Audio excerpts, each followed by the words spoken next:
So mao to no. Ang sumpay sa atong vlog, na rin naabot tora oh.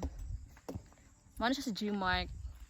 Ang kauban atong yan sa boarding house. Yes, duha sila college day. Hago kayo ilang ati kayo no mo antig bayad sila hang boarding house sa ilang allowance.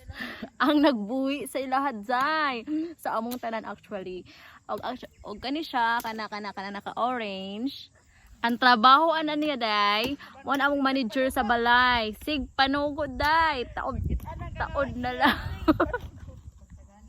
Basta ay kanya nga kay gibuhat day, suguon ka na niya day. Unya ganahan pa ka mga apply sa iyang trabaho. Sa trabaho. Diba dili na no. So mo na among kinabuhi diri day.